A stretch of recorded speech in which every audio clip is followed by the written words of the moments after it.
Hello everyone, आज एक बार फिर से आप लोगों का बहुत बहुत स्वागत है। आप देख रहे हैं स्वास्थ्य बायोलॉजी क्लासेस और मैं अमरजीत। और आज आप मेरे साथ जिस टॉपिक के बारे में पढ़ने वाले हैं उसका नाम है रिस्पायरेशन इन ह्यूमन, यानी मानव में श्वसन। तो आइए बिना देर के शुरू करते हैं। बहुत ही सरल लैंग्वेज में रिस्पायरेशन इन ह्यूमन, मानव में श्वसन कैसे किया जाता है और मानव में श्वसन के लिए किन किन अंगों का उपयोग किया जाता है। तो आज इस वीडियो के माध्यम से आप मानव रिस्पायरेशन के बारे में बहुत ही विस्तृत जानकारी प्राप्त करने वाले हैं। तो बने रहिए वीडियो के लास्ट तक और देखते रहिए ह्यूमन रिस्पायरेटरी सिस्टम के बारे में। तो क्योंकि आप पढ़ रहे हैं ह्यूमन रिस्पायरेटरी सिस्टम, मैंने अपने पिछले वीडियो में रिस्पायरेशन के बारे में ओरल आपको बताया भी है कि एक्चुअली जो रिस्पायरेशन है वह है क्या और रिस्पायरेशन की आवश्यकता हमें क्यों पड़ती है। तो मैं आपको फिर से बता दूं कि एक्चुअली जो रिस्पायरेशन है वह एक एनर्जी फॉर्मेशन करने की प्रक्रिया है और उसी एनर्जी के द्वारा हम अपने जो भी वर्क्स होते हैं, जो भी कार्य होते हैं, शारीरिक जो भी एक्टिविटीज़ हैं उसको चलाने में सक्षम होते हैं। अर्थात हमारे शरीर में जितनी भी लाइफ एक्टिविटीज़ होती हैं, जैविक प्रोसेस होती हैं, सब बिना एनर्जी के नहीं होती हैं। तो उस एनर्जी को पाने के लिए हमें एक प्रोसेस करना पड़ता है जिसको हम रिस्पायरेशन के नाम से जानते हैं। एक्चुअली हम इसको सेलुलर रिस्पायरेशन के नाम से जानते हैं, कोशिकीय श्वसन कहते हैं। तो श्वसन क्या है? श्वसन वह प्रोसेस है जिसमें ऊर्जा उत्पादन के लिए कोशिकाओं में भोज्य पदार्थ का ऑक्सीकरण होता है, फलस्वरूप ऊर्जा का निर्माण होता है। और जिस भोजन का ऑक्सीकरण होता है उसको हम ग्लूकोज कहते हैं और जिस ऊर्जा का निर्माण होता है उसको हम एटीपी कहते हैं। ठीक, तो जो भी ऊर्जा हम अपने कार्यों में खर्च करते हैं वह एटीपी के रूप में करते हैं। बात आती है रिस्पायरेशन की मानव में। तो मैंने बताया है कि रिस्पायरेशन 2 टाइप्स के होते हैं, एरोबिक एंड एनारोबिक, यानी ऑक्सी श्वसन और अनऑक्सी श्वसन। तो मानव में स्पेशली ऑक्सी श्वसन पाया जाता है। ऑक्सी श्वसन के रूप में मानव श्वसन की प्रक्रिया को करता है।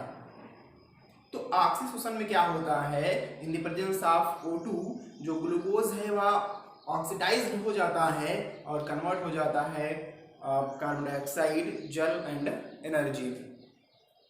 तो ह्यूमन में क्या होता है? मानव में स्पेशली रिस्पायरेशन के लिए एक सिस्टम बना होता है, एक अंगों का समूह लगा होता है। क्योंकि मानव एक बहुविकसित प्राणी है, ऊतक स्तर के अंग स्तर का प्राणी है, इसलिए मानव में जितने भी लाइफ एक्टिविटीज होती हैं, जितनी भी लाइफ प्रोसेस होती हैं, सब बाय सिस्टम किए जाते हैं, एक सिस्टम में संपन्न किए जाते हैं। तो मानव में रिस्पायरेशन के लिए भी अंगों का एक समूह पाया जाता है जो मिल करके एक सिस्टम बनाता है जिसको हम रिस्पायरेटरी सिस्टम के नाम से जानते हैं। और इसका सिर्फ और सिर्फ फंक्शन होता है एनर्जी का उत्पादन करना। तो आइए हम देखते हैं कि मानव रिस्पायरेटरी सिस्टम में कौन कौन से अंग पाए जाते हैं जिनके द्वारा मानव रिस्पायरेटरी सिस्टम का फॉर्मेशन होता है। तो आप देख सकते हैं, सबसे पहले मानव में रिस्पायरेटरी सिस्टम के रूप में आपका नॉस्ट्रिल होता है, यानी नासा द्वार इसको हम कहते हैं, नासा छिद्र कहते हैं। इसके बाद आपका आता है नासल पैसेज, नासा द्वार। इसके बाद आपका pharynx, larynx, trachea, lungs, bronchus, bronchioles और एल्वोलाई। तो यही वे अंग हैं जो आपस में जुड़ करके ह्यूमन रिस्पायरेटरी सिस्टम का फॉर्मेशन करते हैं। कौन कौन से अंग होते हैं मानव रिस्पायरेटरी सिस्टम में? आपका नासा छिद्र होता है, नासा द्वार होता है, ओसोफेगस होता है, फायरिंग्स होता है जिसको आप ग्रसनी बोलते हैं, कंठ होता है, श्वास नली होती है, फेफड़े होते हैं, श्वसनी होती है और श्वसनिकाएं होती हैं तथा लास्ट में कूपिकाएं पाई जाती हैं। तो मानव रिस्पायरेटरी सिस्टम में रिस्पायरेटरी ऑर्गन के रूप में nostril, nasal passage, pharynx, larynx, trachea, lungs, bronchus, bronchioles और एल्वोलाई, ये सारे अंग प्रेजेंट होते हैं। और इनके अलावा कुछ सपोर्टिंग ऑर्गन भी पाए जाते हैं, सहायक अंग के रूप में भी पाए जाते हैं, जिसमें आपकी रिब्स होती हैं, पसलियां होती हैं और डायफ्राम होता है। फिर मैं आपको बता दूं कि जो मानव रिस्पायरेटरी सिस्टम है उसमें स्पेशल रिस्पायरेटरी ऑर्गन के रूप में क्या होता है, लंग्स होता है, फेफड़े होते हैं।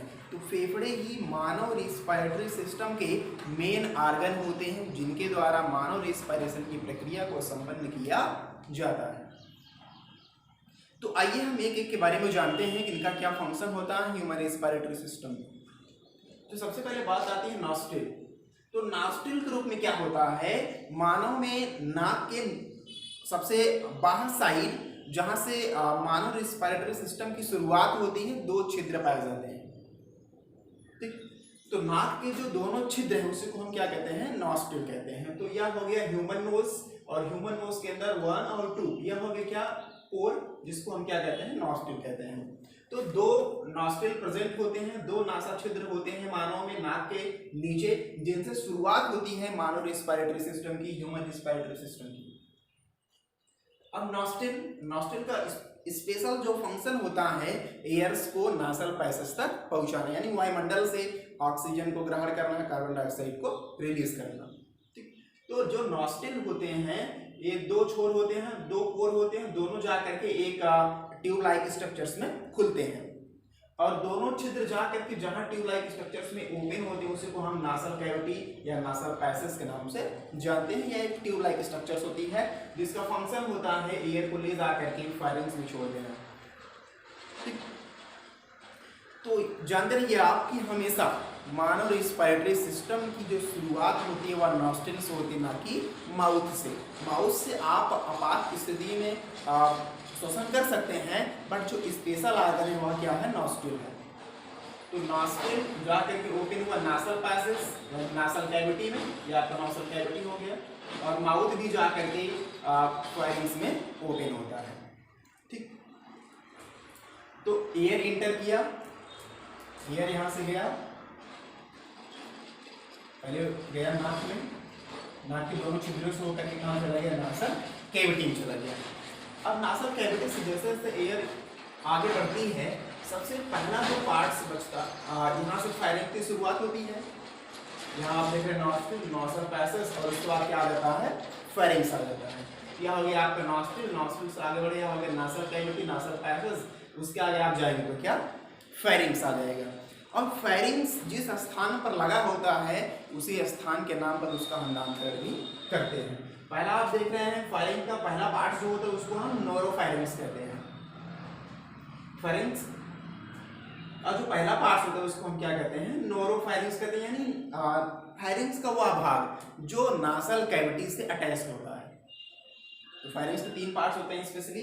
पहला जो पार्ट है उसको हम क्या कहते हैं, नोरोफेरिंग्स कहते हैं। नोरोफेरिंग्स क्या है, नोरोफेरिंग्स नासल कैविटी से सटा हुआ भाग होता है जहां से एयर इंटर करती है नासल कैविटी, और नासल कैविटी से कहां आ जाती है आपका, नोरोफेरिंग्स। यह हो गया। अब देखिए कुछ वायु जो हम माउथ के द्वारा ग्रहण करते हैं, कभी कभी आपने देखा होगा, प्राय स्पेशली होता है सबके माउथ में, जब ऐसे आप मुंह को तान करके देखेंगे तो अंदर एक मांसपेशियों का लटका हुआ भाग आपको दिखाई पड़ता है, जिसको हम क्या कहते हैं, वल्वा कहते हैं। ठीक, वल्वा क्या करता है, जब भोजन यहाँ से हम भोजन को जैसे ही निगलते हैं तो एयर भी उसी साथ साथ आती है, क्योंकि जो फायरिंग्स है और माउथ का भाग दोनों आपस में जुड़ी होती है, यानी आप नासल पैसेज, नॉस्ट्रिल और जो फायरिंग्स है दोनों आकर के ओपन होते हैं। माउथ भी आकर के ओपन होता है फायरिंग्स में, और नासल कैविटी भी आकर के ओपन होती है माउथ में। तो दोनों एक ही स्थान से जाकर के इंटर करते हैं। तो भोजन को निगलते समय यह प्राय से लटकी होती है, और जैसे ही आप भोजन को निगलते हैं यह जो भाग है वल्वा यह इधर चला जाता है, तो भोजन यहाँ से इंटर कर लेता है। तो इसका फंक्शन क्या होता है, यह वायु को कुछ समय के लिए रोक देता है। स्पेशली इसका यही फंक्शन होता है कि कभी भोजन मार्ग को अवरुद्ध करना, कभी वायु मार्ग को अवरुद्ध करना। जैसे आप भोजन को निगलते हैं तो यह ऊपर साइड जाता है और वायु मार्ग को अवरुद्ध कर देता है, यानी वायु ऊपर ही रुकी रहती है। और जैसे भोजन निगला जाता है यह अपनी दिशा में फिर वापस आ जाता है और एयर यहाँ से इंटर करती है। तो फायरिंग्स के बारे में मैं आपको बता रहा था। फायरिंग्स का पहला पार्ट नोरोफायरिंग्स जो नोज से जुड़ा होता है, नोज से पैसेज कैविटी से जुड़ा होता है। उसके नीचे आप आएंगे तो आपको मिलेगा ओरोफेरिंक्स। ओरोफेरिंक्स माउथ रीजन वाले से कन्वर्ट होता है। जो माउथ वाला पार्ट है वो जिस स्थान पर जाकर के ओपन होता है उसको हम ओरोफेरिंक्स कहते हैं। अब उसके नीचे आप आएंगे तो आपको मिलेगा लायरोफेरिंक्स, यानी लायरिंग्स से सटा हुआ भाग। यह जो ओसोफेगस है, जो आपका फायरिंग्स है, फायरिंग्स आकर के ओपन कहाँ हो जाता है, लायरिंग्स में, इसलिए इसको हम कहते हैं लायरोफेरिंक्स। यानी इसके नीचे अब क्या होगा, आपका यहाँ पे लायरिंग्स मिल जाएगा। ठीक, तो आपका हो गया नॉस्टिल, नोसल कैविटी, नोरोफेरिंक्स, ओरोफेरिंक्स और लायरोफेरिंक्स। इतना क्लियर हुआ। फिर से आप देख लीजिए तो फंक्शन क्या, नॉस्टिल का कार्य होता है ऑक्सीजन को बाहर से ग्रहण करना, कार्बन डाइऑक्साइड को छोड़ना। ऑक्सीजन गया नॉस्टिल, नॉस्टिल गया नासल कैविटी, नासल कैविटी गया नोरोफेरिंक्स, ओरोफेरिंक्स और कहाँ गया, लायरोफेरिंक्स। तो चलिए हम लायरोफेरिंक्स से आगे बढ़ते हैं। यहाँ आप देख रहे हैं, यहाँ complete respiratory system of human beings.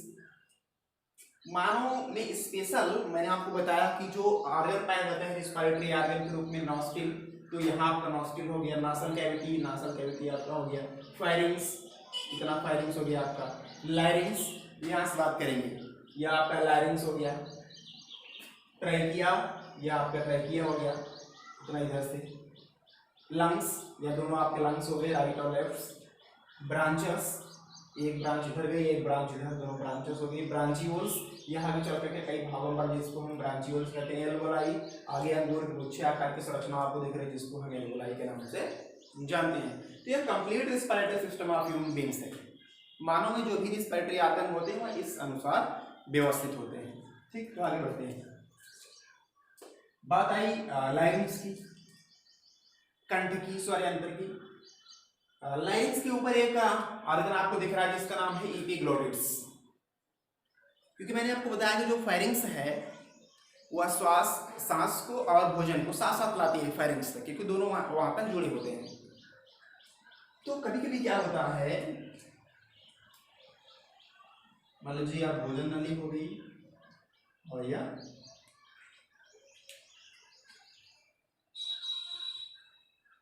श्वास नली होगी, दोनों अगल बगल हैं या दोनों ऊपर नीचे होते हैं, एक ऊपर एक नीचे। श्वास नली ऊपर होता है, भोजन नली नीचे होती है, दोनों हाथ से जुड़े हुए हैं। अब यहाँ पे आपका लायरिंग्स जुड़ा हुआ है। लायरिंग्स के ऊपर एक छोटी सी संरचना होगी जिसको हम एपिग्लोटिड्स के नाम से जानते हैं। इसका मेन कार्य होता है कि भोजन को भोजन वाले मार्ग में पहुंचा देना और वायु को वायु वाले मार्ग में पहुंचा देना। क्योंकि अगर भोजन जो है वायु मार्ग में जाता तो आपको समस्या होती है, खांसी आती है आपको बार बार, और अगर भोजन जो है श्वास नली में जाता है तो समस्या होती है, श्वास अगर भोजन नली में जाएगा तो कब समस्या होगी।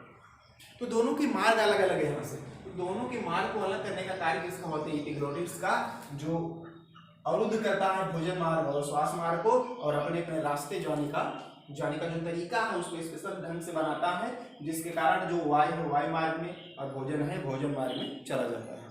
लायरिंग्स का स्पेशल कार्य क्या होता है, लायरिंग्स का स्पेशल कार्य होता है स्वर उत्पादन करना, आवाज का निर्माण करना। यहाँ आप देख रहे हैं गले के ऊपर जो सबसे उठी हुई संरचना है उसका नाम क्या है, लायरिंग्स, कंठ है। तो कंठ के नीचे आप जाएंगे तो आपको क्या मिलेगा, ट्रैकिया मिलेगा। तो ये हम ट्रैकिया के बारे में थोड़ा सा जान लेते हैं। मानव की जो ट्रैकिया होती है, मानव की जो ट्रैकिया है इसको हम क्या कहते हैं, हिंदी में श्वास नली कहते हैं। श्वास नली इसलिए कहते हैं क्योंकि इसी नली के द्वारा स्पेशली एयर एंटर करता है, क्योंकि फायरिंग्स तक मैंने बताया दोनों आपस में जुड़ी होती हैं, भोजन नली और श्वास नली, वहां तक अलग अलग नहीं होता है। लेकिन जहां से ट्रैकिया की शुरुआत होती है वहां से स्पेशली श्वास नली है जिसमें केवल एयर एंटर करती है। ठीक, अब जो ट्रैकिया है यह मानव में लगभग 25 सेंटीमीटर लंबी होती है, लॉन्ग, और लगभग 2.5 सेंटीमीटर ब्रॉड होती है। ठीक, तो मानव में क्या होता है, लायरिंग्स के नीचे लगभग 25 सेंटीमीटर लंबी और 2.5 सेंटीमीटर चौड़ी एक नली पाई जाती है, एक नलिका पाई जाती है, एक ट्यूब लाइक स्ट्रक्चर प्रेजेंट होता है जिसको हम ट्रैकिया के नाम से जानते हैं। ठीक, अब चलिए आगे बढ़ते हैं। ट्रैकिया जो है वह 3 स्तरों से मिलकर के बना होता है। ट्रैकिया के पास कितने लेयर होते हैं? 3 लेयर होते हैं, जिसमें से फर्स्ट लेयर को हम सीलिएटेड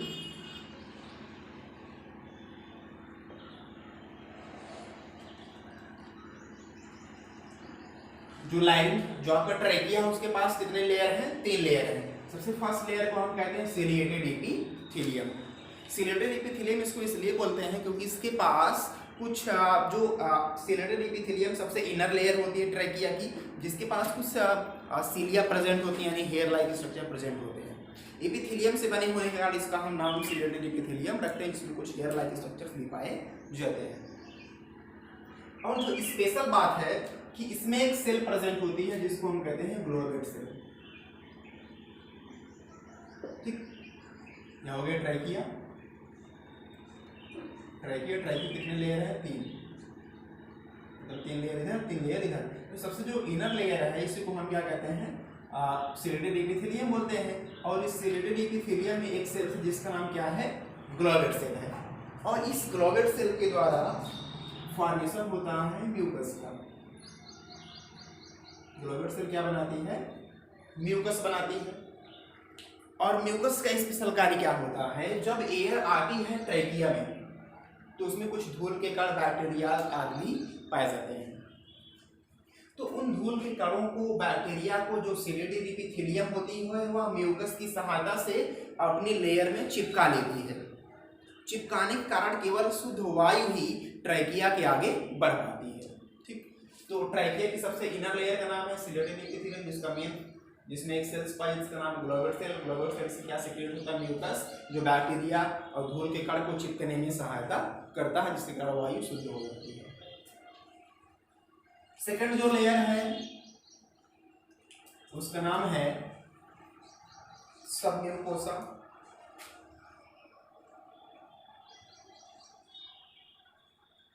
और जो सबसे आउटर लेयर होती है उसका नाम होता है एक्सटर्नल कोट। तो ट्रैकिया के 3 लेयर हैं। सबसे फर्स्ट लेयर का नाम क्या है? Ciliated epithelium. सेकंड लेयर का नाम क्या है? सबम्यूकोसा। थर्ड लेयर का नाम क्या है? External coat. ठीक, तो मैंने बताया सीलिएटेड एपिथेलियम का कार्य ग्लोवेट सेल के द्वारा म्यूकस सेक्रेशन करना, और जो सबम्यूकोसा और एक्सटर्नल कोट है इनका मेन कार्य होता है जो कफ, बलगम आदि होते हैं उनको रोकना, और जो ट्रैकिया है उसको पिचकने से रोकना ताकि श्वास मार्ग कभी अवरुद्ध ना हो। तो ट्रैकिया की जो मेन सुरक्षा होती है वह by external coat and submucosa के द्वारा किया जाता है। ठीक, तो मानव की ट्रैकिया लगभग 25 सेंटीमीटर लंबी होती है, 2.5 सेंटीमीटर ब्रॉड होती है, 3 स्तरों से मिलकर के बनी होती है। कौन कौन से? सीलिएटेड एपिथेलियम, सबम्यूकोसा और एक्सटर्नल कोट। सबम्यूकोसा जो सीलिएटेड एपिथेलियम है म्यूकस सेक्रेशन करता है, सबम्यूकोसा और एक्सटर्नल कोट दोनों मिल करके श्वास नली को पिचकने से रोकते हैं ताकि श्वास मार्ग जो है हमेशा चलता रहे, कभी अवरुद्ध ना हो। ठीक, इतना क्लियर हुआ? आगे बढ़ते हैं।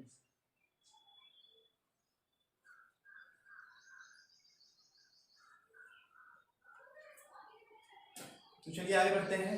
आगे बढ़ेंगे तो आपको क्या मिलेगा? ट्रैकिया के बाद लंग्स। ट्रैकिया के बाद क्या मिलेगा? लंग्स। तो ये हम लंग्स के बारे में जानते हैं। फेफड़ा क्या है? मैंने आपको बताया इसके पहले भी कि फेफड़े ही मानव के प्राथमिक श्वसन अंग होते हैं।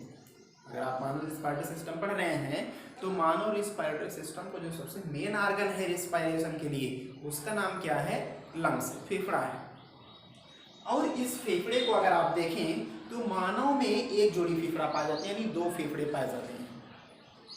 फेफड़े क्या है? मानव के प्राथमिक श्वसन अंग हैं जिनकी संख्या 2 होती है।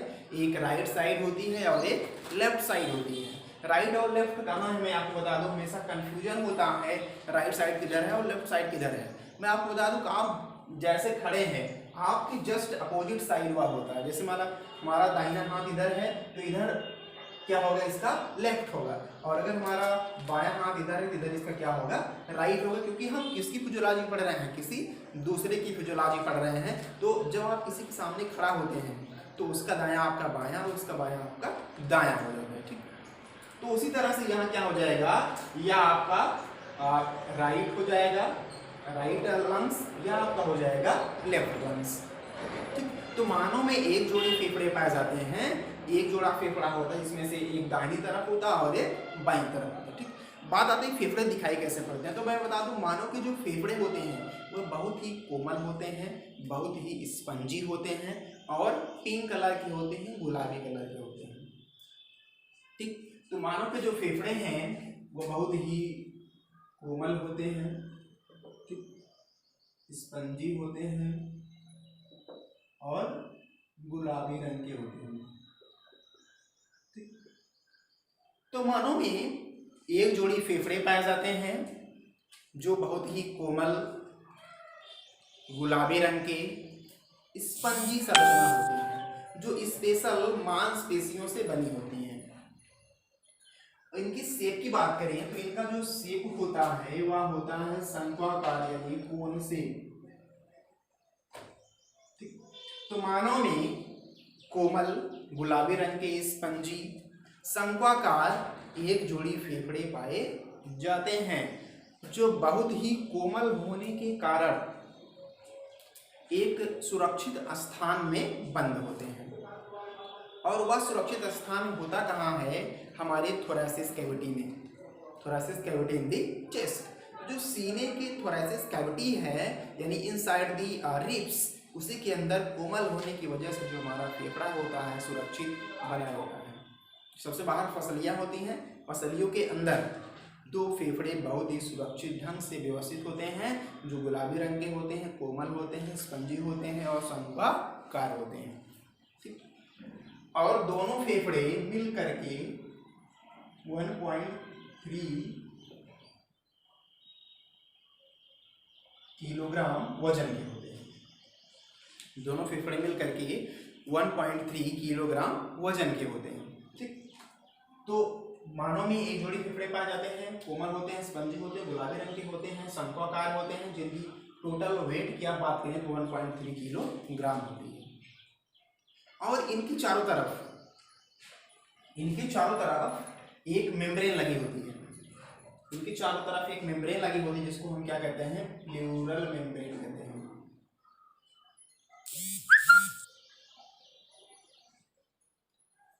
तो फेफड़े किस मेम्ब्रेन से घिरे होते हैं? प्लूरल मेम्ब्रेन से घिरे होते हैं।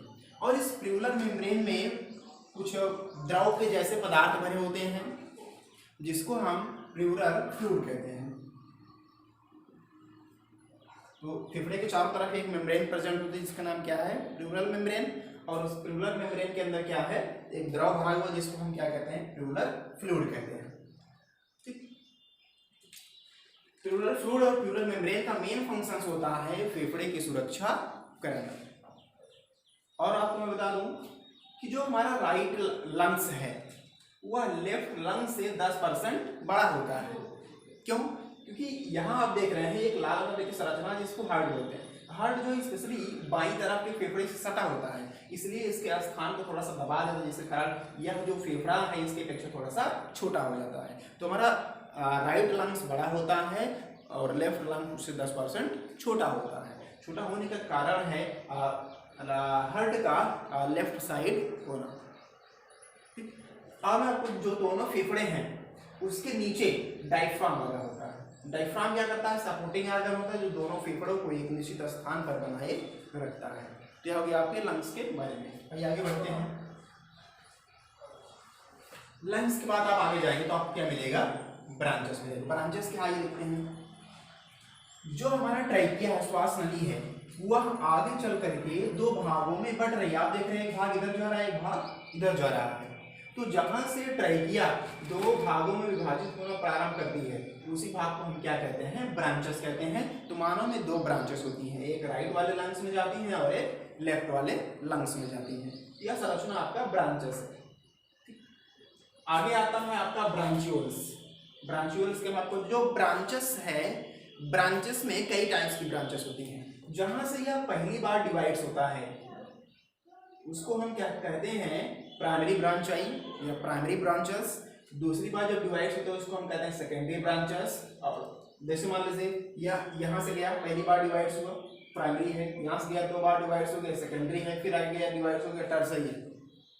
तो तो इस तरह से जो ब्रांचेस होता है वह 24 से 25 बार डिवाइड होता है। ब्रांचेस 24 से 25 बार डिवाइड होकर के क्या बना लेता है, ब्रांचियोल्स बना लेता है। जहां से ब्रांचेस डिवाइड होना शुरू करते हैं पहली बार, वहीं से ब्रांचियोल्स का फॉर्मेशन होना शुरू हो जाता है। तो यह हो गया ब्रांचेस, ब्रांचेस आगे चल करके डिवाइड से उसको हम क्या बोले, ब्रांचियोल्स। ब्रांचियोल संख्या एक टुकड़े में कितनी होती है, लगभग एक ब्रांच से 24 से 25 बार। अब जो ब्रांचियोल्स हैं वह आगे चल करके एक झिल्ली आकार की संरचना बना लेते हैं, गुब्बारे आकार की संरचना बना लेते हैं, जिसको हम एल्वेओलाई कहते हैं। ठीक, ये आपका है ब्रांचेस, ब्रांचियोल्स और एल्वेओलाई। एल्वेओलाई के बारे में आपको थोड़ा सा बता दूं। यहाँ आप देख रहे हैं गुब्बारे आकार की जितनी भी संरचना दिख रही बाहर, इन सब का नाम क्या है, एल्वेओलाई है, जिसको आप कूपिका कहते हैं। कूपिका के अंदर एक खाली स्थान होता है जिसको हम कूपिका कोश कहते हैं। ठीक, तो अब क्या होगा, जो आपका एयर है सबसे पहले एंटर किया nostril, nostrils nasal cavity, pharynx, larynx, trachea, lungs, bronchus, bronchioles और एल्वेओलाई। तो लास्ट में जो एयर होती है वह जा करके रुकती कहाँ है, ब्रांचियोलर सैक में, यानी कूपिका कोश में। यह हो गया आपका कूपिका कोश, जहां ऑक्सीजन को पहुंचना था वहां पर ऑक्सीजन पहुंच गई है। तो अब हम स्पेशली जिसके बारे में बात करने वाले हैं वह है मैकेनिज्म ऑफ रिस्पायरेशन, यानी श्वसन की जो क्रिया विधि होती है। आइए उसके बारे में हम विस्तृत रूप से जानते हैं, मैकेनिज्म ऑफ रिस्पायरेशन के बारे में।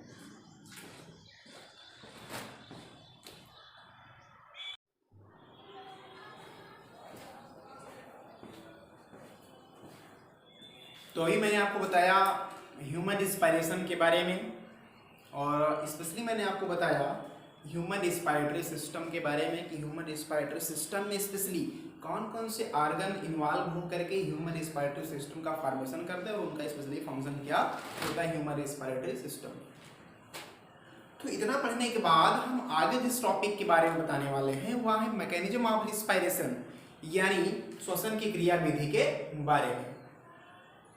तो श्वसन की क्रिया विधि यानी जिसको हम स्पेशली पल्मोनरी वेंटिलेशन, फुफ्फुसी श्वसन के नाम से जानते हैं। आइए आज हम आपको बहुत ही विस्तृत ढंग से, बहुत सारा ढंग से बताते हैं कि पल्मोनरी वेंटिलेशन यानी फुफ्फुसी श्वसन क्या है, जो जिसके द्वारा स्पेशली श्वसन की क्रिया विधि को संपन्न किया जाता है।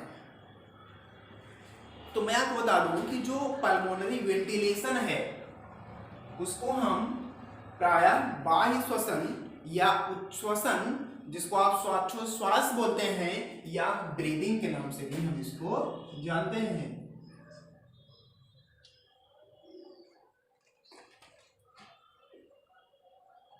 तो पल्मोनरी वेंटिलेशन या इसे को हम क्या कहते हैं, ब्रीदिंग कहते हैं, श्वासोच्छ्वास कहते हैं। श्वासोच्छ्वास तथा श्वसन में अंतर होता है कि जो श्वासोच्छ्वास है, कभी कभी आप कंफ्यूज होकर के श्वासोच्छ्वास में रिस्पायरेशन की परिभाषा बताते हैं जो बिल्कुल गलत होता है।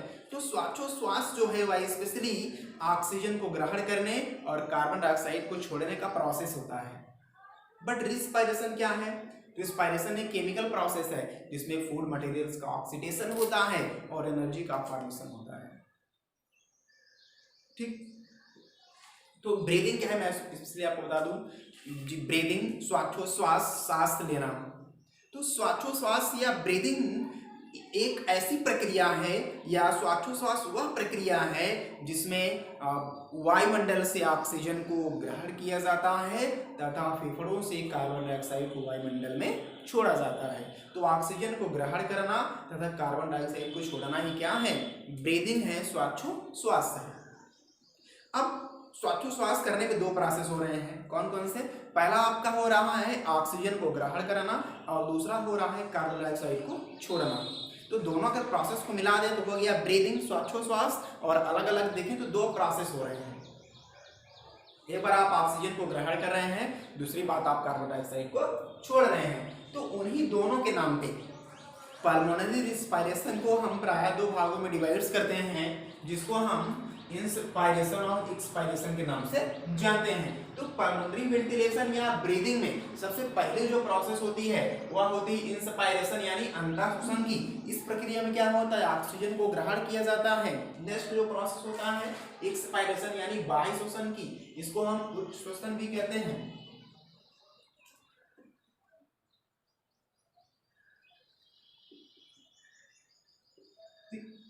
अंतः श्वसन और उच्छ्वसन, इंस्पायरेशन एंड एक्सपायरेशन। इंस्पायरेशन में क्या होता है, जो ऑक्सीजन होती है वह वायुमंडल से फेफड़ों में प्रवेश करती है।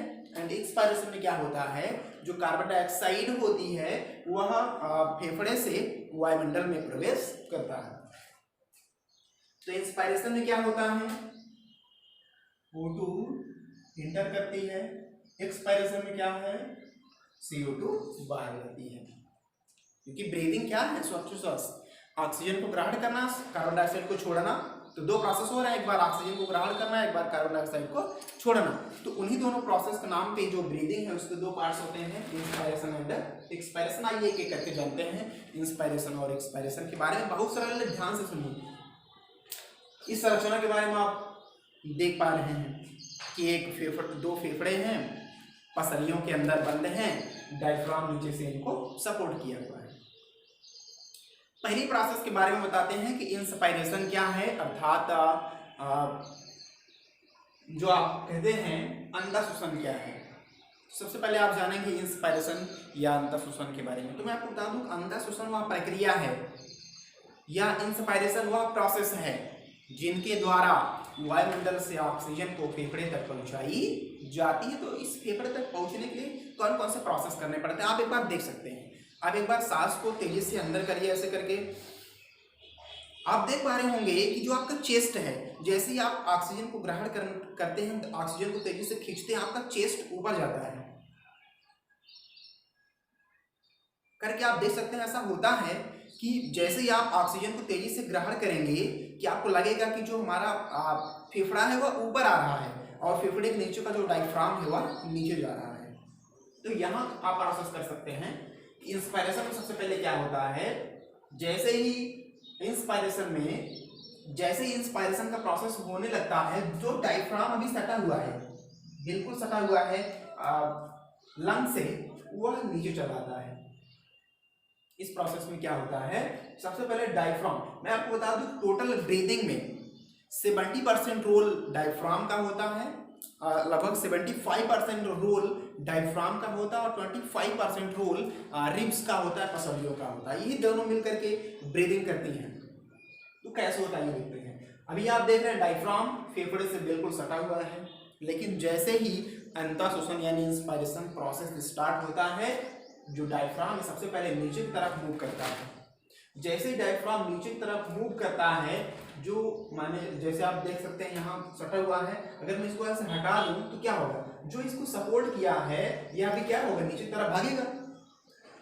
जब डायफ्राम नीचे जाएगा तो फेफड़ा भी क्या होगा, नीचे की तरफ मूव करेगा।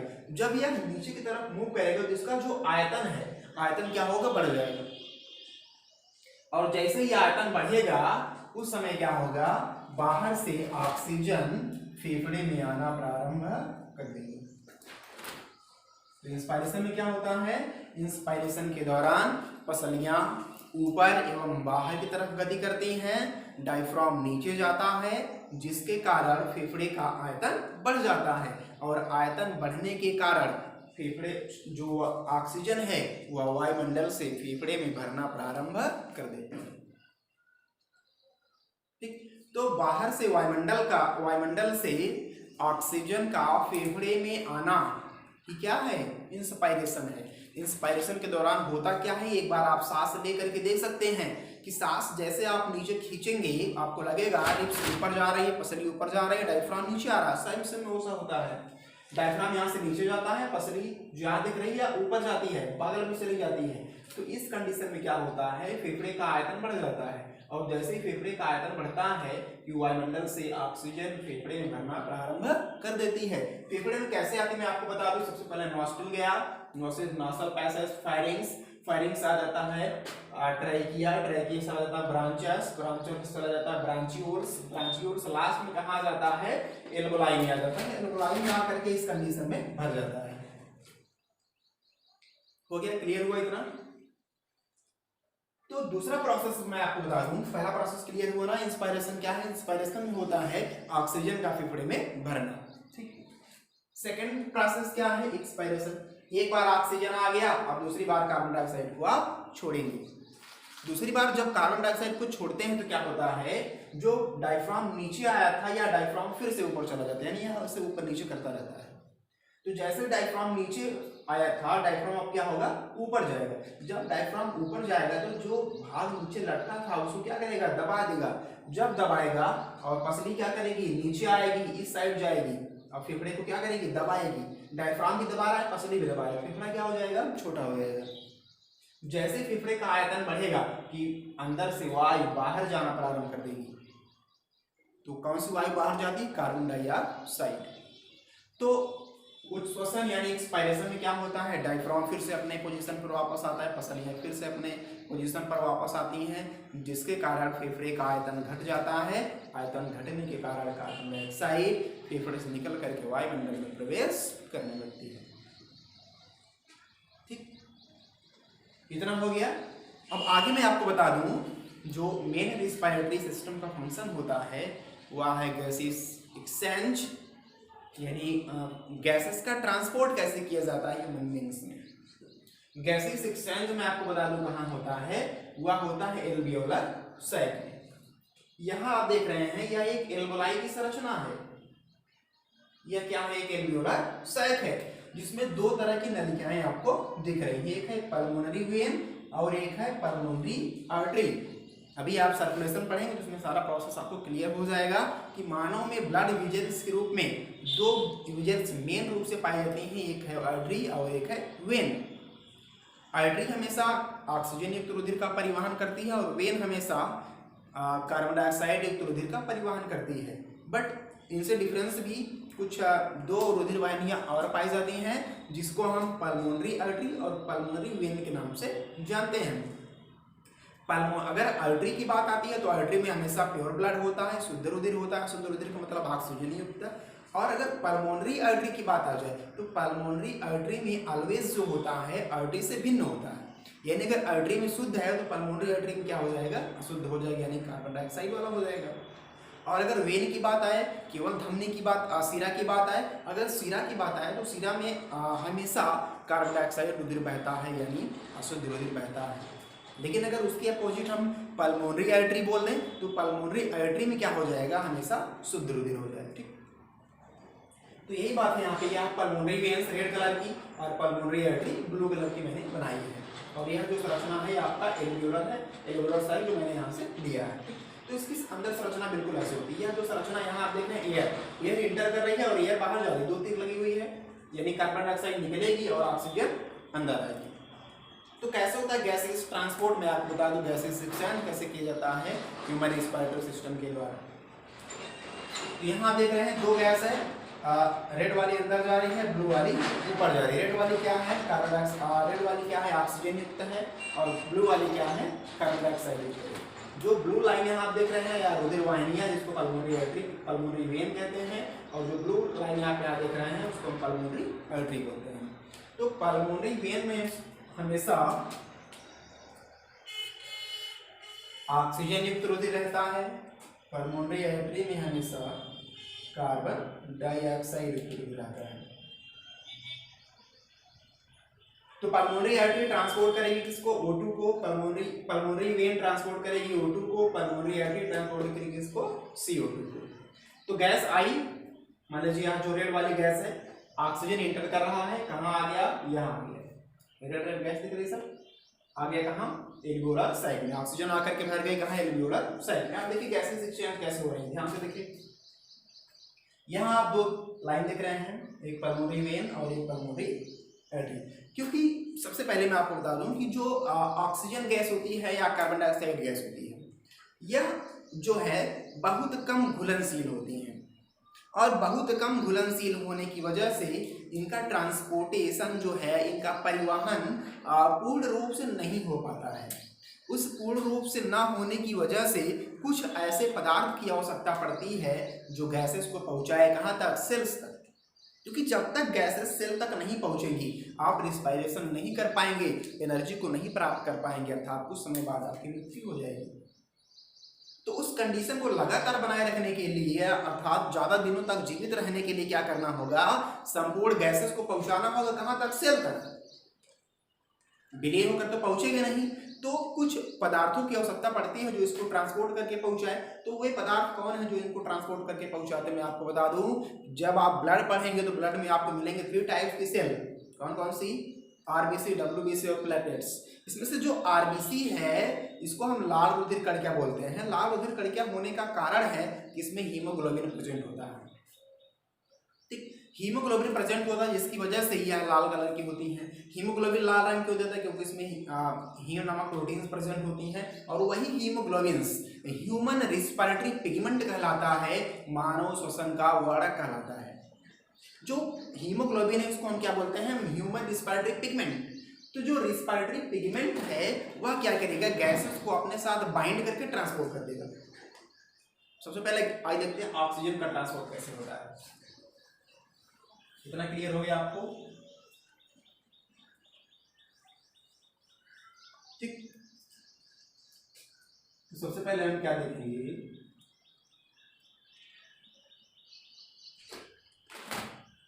Transport of O2।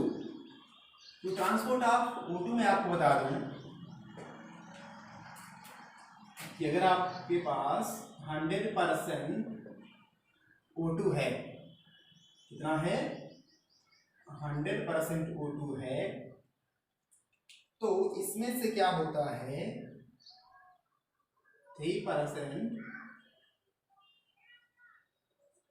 सॉल्युबल होता है, यानी कहाँ, प्लाज्मा में। सॉल्युबल होगा कहां पर, प्लाज्मा में घुल जाएगा। अब बच गया 97%। 97% बच गया ऑक्सीजन। अब 3% तो काम चलने वाला नहीं है, 97 वाले को भी हमको कहाँ पहुंचाना है, सेल में पहुंचाना है। तो 3% चला गया प्लाज्मा में घुल करके, इसके लिए कोई आवश्यकता नहीं है। ये 3% जा करके आपके रिस्पायरेटरी सिस्टम को जितनी आवश्यकता है उतना प्रोवाइड नहीं करा पाएगा। तो ज्यादा मात्रा में पहुंचाने के लिए 97% जो ऑक्सीजन बचा इसको पहुंचाना होगा सेल तक। तो इसको पहुंचाने के लिए क्या करना होगा, क्योंकि 3% घुल करके चला गया, 97% बच गया है। अब इसके लिए किसी वर्णक की आवश्यकता है, तो वह वर्णक क्या है, हीमोग्लोबिन है।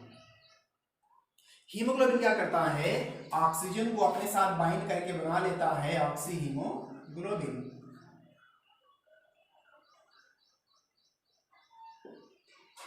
ठीक, क्या बना लिया, ऑक्सी हीमोग्लोबिन। ऑक्सी हीमोग्लोबिन के रूप में मैं आपको बता दूं कि मानव में ऑक्सीजन का लगभग 77% पार्ट्स ट्रांसपोर्ट होता है, और प्लाज्मा में घुल करके केवल 3% भाग ट्रांसपोर्ट होता है। तो इस तरह से यह जो गैसेस हैं यह पल्मोनरी वेन के थ्रू कहाँ चली जाती हैं, इनसाइड द सेल माइटोकॉन्ड्रिया में, और एनर्जी का उत्पादन कर लेती हैं। तो अगर आपसे पूछा जाए ऑक्सीजन का ट्रांसपोर्ट कैसे होता है, तो ऑक्सीजन गैस का ट्रांसपोर्ट 3% प्लाज्मा में सॉल्युबल होकर के होता है, और 97% पार्ट ऑक्सी हीमोग्लोबिन के रूप में होता है। ठीक, इतना हो गया। यहाँ आप देख रहे हैं पल्मोनरी आर्टरी, इधर से पल्मोनरी वेन, यहाँ आ रहे हैं CO2 इंटर कर रहा है, यहाँ कार्बन डाइऑक्साइड रिमूव कर रहा है। अब जब ऑक्सीजन ऑक्सी हीमोग्लोबिन के रूप में और प्लाज्मा में घुल करके पहुंचता है कहाँ तक, सेल तक। सेल में क्या होता है, सेलुलर रिस्पायरेशन होता है। सेलुलर रिस्पायरेशन में क्या होता है, ग्लूकोज का कंप्लीट ब्रेक डाउन होता है, जिसके बाद कार्बन डाइऑक्साइड, जल और एनर्जी का निर्माण हो जाता है। तो आप लेते हैं ऑक्सीजन के रूप में, निकाल लेते हैं किस रूप में, कार्बन डाइऑक्साइड के रूप में। तो ऑक्सीजन कैसे कन्वर्ट होता है कार्बन डाइऑक्साइड के रूप में, अभी मैंने बताया कि जब ग्लूकोज का ऑक्सीडेशन होता है तो कार्बन डाइऑक्साइड, जल और ऊर्जा का निर्माण होता है। वह कार्बन डाइऑक्साइड गैस है आपके लिए हानिकारक गैस है, इसलिए इसको ज़्यादा से ज़्यादा मात्रा में बाहर करना है। तो बाहर करने के लिए आप क्या करेंगे, ध्यान से देखिए। यहाँ आप देख रहे हैं CO2 एंटर कर रहा है इनटू द आरबीसी, यहाँ ऑक्सीजन आ रहा है, यहाँ आपकी एल्वियोलर साइक ही मेम्ब्रेन है, यानी यहाँ से जाएगा कहाँ तक, इस मेम्ब्रेन तक। जब इस मेम्ब्रेन तक जाएगा तो इस मेम्ब्रेन के नीचे क्या है, रुधिर है, और रुधिर में मैंने बताया कौन सी सेल ट्रांसपोर्ट करती है ऑक्सीजन को, आरबीसी, लाल रुधिर कणिका। तो यहाँ से सेल कहाँ जा रही है, इनटू दी आरबीसी, यहाँ जाकर के आरबीसी में पहुंच जा रही है। आरबीसी पहुंचने के बाद इसको ट्रांसपोर्ट करके पहुंचा देगा सेल में। अब जब सेल में चला जाएगा सेलुलर रिस्पायरेशन होगा। सेलुलर रिस्पायरेशन जब यहाँ से चला जाता है आपके आरबीसी में, तो आरबीसी उसको ले जाता है कहाँ, पल्मोनरी वेन, पल्मोनरी वेन पहुंचा देते हैं सेल में। अब सेल में सेलुलर रिस्पायरेशन हुआ, कार्बन डाइऑक्साइड का फॉर्मेशन हुआ। ठीक, तो क्लियर हुआ इतना। ऑक्सीजन का परिवहन कैसे हुआ, 3% प्लाज्मा में घुल करके 97% ऑक्सी हीमोग्लोबिन के रूप में हुआ। इतना क्लियर हो गया। ऑक्सी हीमोग्लोबिन के रूप में रुधिर किस नलिका के द्वारा जाता है, पल्मोनरी वेन के द्वारा जाता है। ठीक, अब क्या होगा, ट्रांसपोर्ट ऑफ CO2, दूसरी बार क्या होगा, ट्रांसपोर्ट ऑफ CO2। CO2 का परिवहन कैसे होता है, ऑक्सीजन का परिवहन मैंने आपको बताया दो रूपों में होता है, प्लाज्मा में घुल करके 3%, ऑक्सी हीमोग्लोबिन के रूप में 97%। और उसी तरह से जो कार्बन डाइऑक्साइड का परिवहन है वह 3 रूपों में होता है। ठीक, 3 रूपों में कौन कौन सा होता है मैं आपको बता दूं, बहुत ही सरल ढंग से आप जान सकते हैं। जो कार्बन डाइऑक्साइड का परिवहन है वह 3 रूपों में होता है। पहला आपका है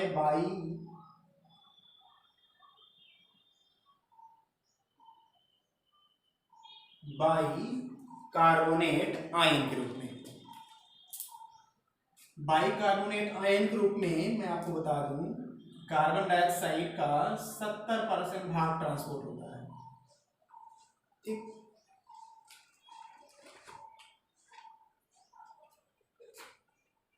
दूसरा आपका है